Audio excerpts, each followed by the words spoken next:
YCP హయాంలో సకల శాఖల మంత్రిగా సజ్జల రామకృష్ణారెడ్డి ఆడిందే ఆటగా పాడిందే పాటగా సాగింది. ఒక విధంగా చెప్పాలంటే ఆయనే డిఫాక్టో సీఎం గా రాజ్యమేలారు. జగన్ మాటల్ని ఆయన తన నోటితో వినిపించారు. ఆయన ఆదేశాల్ని తన చేతులతో అమలు చేశారు. జగన్ హయాంలో కేబినెట్ అనేది నామ మాత్రమే అయిపోయింది. మంత్రివర్గ శాఖల సమీక్షలు కూడా సజ్జలే చేశారు. మంత్రులకి బదులుగా మీడియా ముందుకు ఆయనే వచ్చేవారు. ఆ అధికారాన్ని అడ్డు పెట్టుకునే సజ్జల రామకృష్ణారెడ్డి తన కుమారుడు సజ్జల భార్గవ్ రెడ్డికి వైసీపీ సోషల్ మీడియా వింగ్ బాధ్యతలను అప్పగించారు. పిల్ల సజ్జల చేతికి వైసీపీ సోషల్ మీడియా వింగ్ పగ్గాలొచ్చిన క్షణం నుంచి ఆయన పేనుకు పెత్తనం ఇస్తే అన్నట్టుగా చెలరేగిపోయారు. పేనుకు పెత్తనం ఇస్తే అన్న సామెత చందంగా వ్యవహరించారు. తెలుగుదేశం పార్టీ, ఆ పార్టీ నాయకులు, ఆ పార్టీలోని మహిళా నేతలు, ఆ పార్టీ అధినేత చంద్రబాబు కుటుంబ సభ్యులపై అత్యంత దారుణమైన అసభ్యకరమైన పోస్టులతో రెచ్చిపోయారు. సజ్జల భార్గవ్ రెడ్డి హయాంలో వైసీపీ సోషల్ మీడియా వెర్రి పుంతలు తొక్కింది.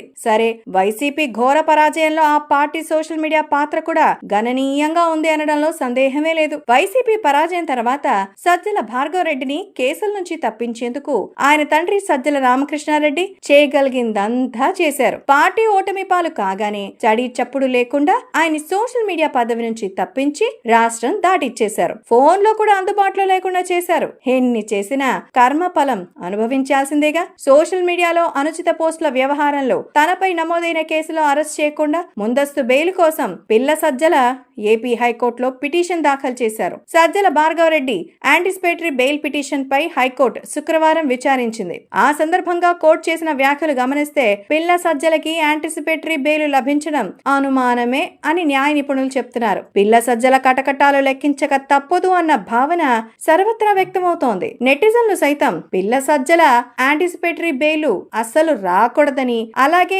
ఇంకా సోషల్ మీడియా వేదికగా ఇలాంటి పనులు మళ్లీ చేయకుండా అసలు పిల్ల సజ్జలకి బెయిలా, జైలే అంటూ పెద్ద ఎత్తున ట్రోల్ చేస్తున్నారు. పిల్ల సజ్జలకి యాంటిసిపేటరీ బెయిల్ విచారణ సందర్భంగా హైకోర్టు కీలక వ్యాఖ్యలు చేసింది. సోషల్ మీడియా వేదికగా వస్తున్న అసభ్యకర పోస్టులను కట్టడి చేయాల్సిందేనని కుండ బద్దలు కొట్టింది. వ్యక్తుల ప్రతిష్టకు భంగం కలిగేలా అసభ్య పోస్టులు పెట్టడానికి వీల్లేదని స్పష్టం చేసింది. అలాగే సోషల్ మీడియాలో అసభ్యకర పోస్టుల నిరోధానికి చర్యలను, వివరాలను తమకు నివేదించాలని ఆదేశించింది. పిల్ల సజ్జల యాంటిసిపేటరీ బెయిల్ పిటిషన్ ను వ్యతిరేకిస్తూ పోలీసుల తరపున వాదనలు వినిపించిన పిపి లక్ష్మీనారాయణ తప్పుడు పోస్టులు పెట్టేందుకు తాడేపల్లిలోని వైఎస్ఆర్సీపీ సోషల్ మీడియా కార్యాలయంలో 400 మందికి పైగా పనిచేశారని తెలిపారు. ప్రధాన కార్యాలయం నుంచి వచ్చిన పోస్టులు, ఫొటోస్ ని వివిధ గ్రూప్స్ లో పోస్ట్ చేసేవారని, దానికి డబ్బులు చెల్లించేవారని నివేదించారు. అలాగే నచ్చని వ్యక్తిని, వర్గాన్ని వదిలిపెట్టకుండా ఇష్టారీతిగా చెలరేగిపోయారని, న్యాయమూర్తులను చివరికి దేవుణ్ణి సైతం వదిలిపెట్టలేదని పేర్కొన్నారు. పిటిషనర్స్ నిరక్షరాస్యులు కాదని,